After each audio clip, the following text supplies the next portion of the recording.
Ito na naman yung pro-impeach VP Sara Duterte mga idol oh. Ayan na naman sila oh. Nagrally na naman sila sa People Power Monument. Tingnan nyo mga idol kung gaano karami oh. Yan ba yung pangtapat nila sa Iglesia ni Cristo na 1.8 million sa Quirino Grandstand? Uy, ayan mga idol oh. Hindi mahulugan ng karayom mga idol oh. Ayan oh, hindi mahulugan ng karayom. Uy, hindi mahulugan ng karayom mga idol.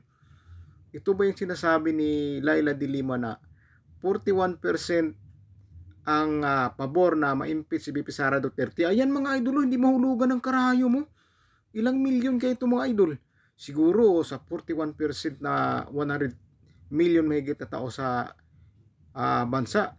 Siguro mga idol, nasa mga 41 million din siguro ito mga idol. 41 million ito mga idol. 41% ba naman sa tao ng Pilipinas ang pabor na ma-impeach si VP Sara Duterte? So ibig sabihin, 41 million to nagrally mga idol, hindi mahulugan ng karayom. Oo, hindi mahulugan ng karayom mga idol. Grabe to si Laila de Lima. Oh. Totoo pa lang sinasabi niya mga idol na 41%. Oo, sa mga idol, hindi mahulugan ng karayom. Oh. Ang kakahiya naman itong mga idol. Ito yung pantapat nila sa peace rally ng Iglesia ni Cristo. 41%. 41% na mga Pilipino ito mga idol. Kita mo, hindi mahulugan ng karayom mo. Sobrang daming langaw mga idol, hindi mahulugan ng karayom.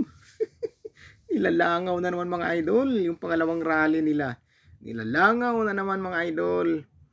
Ito yung mga tao mga idol na ayaw ng kapayapaan, kaya hindi talaga uusad ang bansa natin mga idol, dahil may mga tao talaga na ayaw na magkakasundo ang mga tao sa Pilipinas o mga opisyal na namumuno sa ating bansa.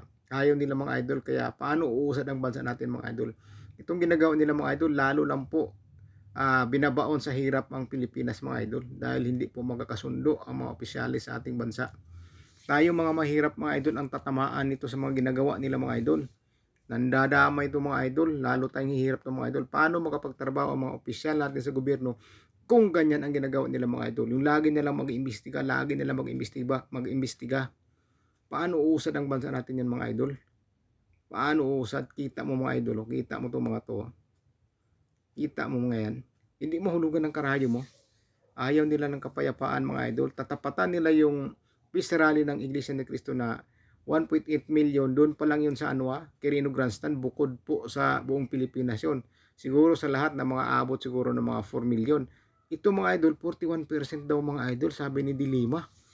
Uy, 41% mga idol. Pero kaso mga idol, kahit bilangin natin mga idol, kasama mga langaw mga idol, baka hindi pa umabot ang 1,000 itong mga idol. Ayan o. Hindi sila doon sa Quirino Grandstand mga idol nagdaos ng rally, dahil magbumukhang kabuti po itong grupo na ito mga idol sa sobrang lawak ng Quirino Grandstand. Pag nagsama-sama ito doon sa Quirino Grandstand, isang tumpok, parang kabuting tumubo sa gitna ng Quirino Grandstand lang ito mga idol. Grabe mga idol, ayaw talaga mga idol na umunlad ang bansa natin. Kita mo lang. Dapat ipaglaban nyo yung korupsyon. Kung lahat ng opisyal ng gobyerno, isigaw nyo na imbestigahan kung tama ba ang paggasta ng kanilang pundo na hawak sa kaban ng bayan. Lahatin nyo, yan ang isigaw nyo, na lahat dapat imbestigahan. Lahat ng opisyal na may hawak na pundo na pira sa Pilipinas ay imbestigahan. Bakit si VP Sara lang ang iniipit nyo? Kasi hindi nyo matatalo si VP Sara Duterte sa 2028 presidential election. Yan po ang katotohanan. Kaya gusto nilang ma-impeach para hindi na po makakatakbo si VP Sara Duterte sa 2028 presidential election. Yan po ang katotohanan mga idol. Kaya gusto nila pong hatakin si VP Sara Duterte para wala na po silang kalaban na talagang pader na hindi nila matatalo mga idol. Yan po mga idol ang dahilan dyan kung bakit gusto talaga nila na pabagsakin si VP Sara Duterte, dahil hindi po nila matatalo sa eleksyon. Talagang mahirapan sila. Kaya yan ang paraan para lumakas ang grupo nila. Yung mga tao mga idol, ayaw talaga ng kapayapaan. Tignan yung mga idol, pinagayabang ni Dilima. 41%, napakasinungaling talaga mga idol.